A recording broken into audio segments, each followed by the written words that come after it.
A experiência de começar a iniciar o ministério, principalmente o Ministério de Louvor em Avaré. Já tinha equipe lá? Você que começou? Como que foi a estruturação da equipe lá?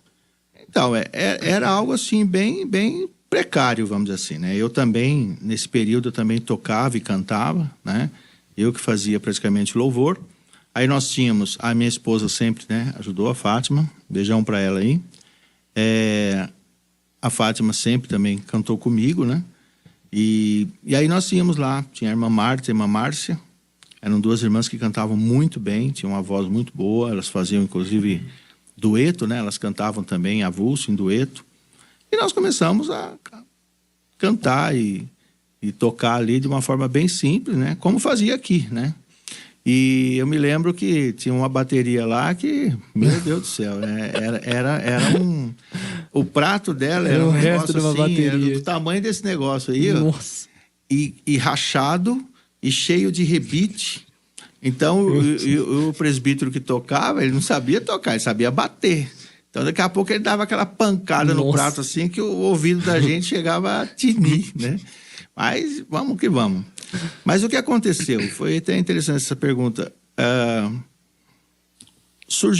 Naquela época, surgiu aqui também em São Carlos, começou, e depois lá em Avaré, assim, no Brasil todo, as chamadas comunidades. Um pessoal que foi tendo algumas experiências, a maioria era das igrejas históricas, e aí alguns começaram a ter experiências mais, né, profundas com o Espírito Santo e tal, e às vezes não eram bem aceitos ali nas igrejas históricas, então começaram a formar. Hoje são as chamadas churches, né? Naquela época eram as comunidades. E lá em Avaré tinha uma comunidade. E aí eu demorei até para ir lá a primeira vez. Acho que 1 ano depois que eles começaram, que eu acabei indo conhecer. Eles faziam um trabalho de segunda-feira. E aí eu comecei a ver a diferença, sabe? Um louvor um pouco mais elaborado, um pouco mais, né? Assim, bem apresentável, uma forma bem bacana. E aí eu comecei, então, a acompanhar aquilo. Aí vieram pessoas também para a igreja que tinham também uma capacidade musical melhor, né, do que eu. Porque quando eu percebi que eu estava ficando para trás, que eu estava mais atrapalhando, eu saí e deixei o pessoal, né? Mas demorou um tempinho, demorou um tempo para isso. Mas a gente começou, então, a mudar aquilo, aquele esquema de culto. Outra coisa que acontecia na igreja, né? Era 5 hinos da harpa. Né? Cantava 5 hinos da harpa, depois aquele monte de oportunidade, e aí a mensagem mesmo era 15 minutos, 20 minutos. E ao ver esses trabalhos, também algumas coisas na televisão, a gente começou a ampliar. Depois eu comecei a sair também, fiz algumas viagens para alguns lugares. Então a gente foi vendo um culto diferente, né? Uma liturgia um pouco melhor elaborada, né? E aí a gente começou a fazer também. Então, aí o que aconteceu? Eu parti para 2 coisas: louvor e palavra. Então, nossos cultos, nossa liturgia era louvor congregacional, né? As oportunidades bem poucas, e assim, até houve críticas. Tem um pessoal que no começo criticou, porque o pastor parou com as oportunidades.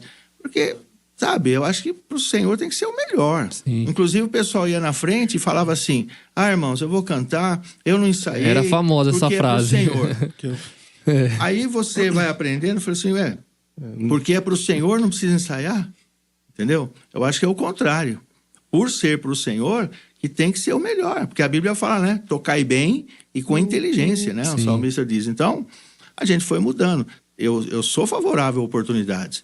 Mas alguém que realmente vai lá e cante, ou dê um testemunho, uma coisa que edifique mesmo, né? E aí, então, a liturgia foi mudando e foi ficando, a gente foi aprimorando, chegamos ao que temos hoje, né? Até que tem um pouco de polêmica nessa questão, né, pastor? Tipo assim, uma irmã que às vezes não é tão bem afinada, quer louvar o Senhor.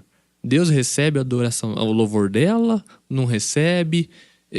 Fica um pouco essa polêmica, sabe? Tipo, ela não tem o chamado pro louvor, ela não é essa área dela que ela tem que atuar na igreja. Tipo, isso atrapalha? O que o senhor tem? Então, talvez o que eu vá falar aqui, alguns não vão gostar, né?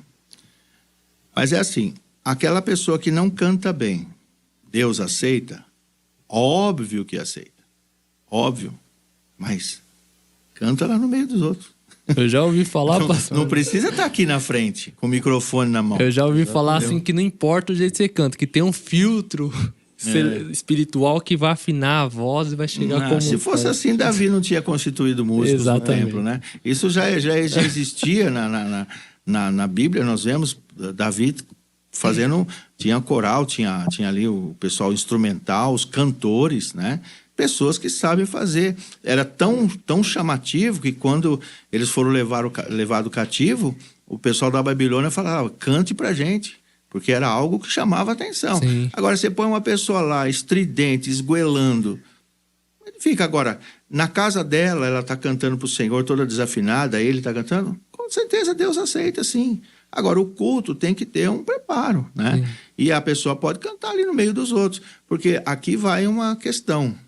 Será que aquela pessoa está indo na frente realmente para louvar o Senhor ou para aparecer? Sim. Porque tem gente que sofre de microfonite aguda. Microfonite. Então a pessoa tá ali, sofre de pulpite, né? Então a pessoa quer estar ali na frente. Aí Deus não vai aceitar, porque ele está fazendo para aparecer e o que é pior, sem saber fazer, né? Então tem que tomar muito cuidado. A pessoa que fica brava, muitas vezes, porque não deu oportunidade, a pergunta que eu faço é essa. Ela está brava por quê? Será que é porque ela ia estar à frente ali? Então, tomar cuidado com isso, né?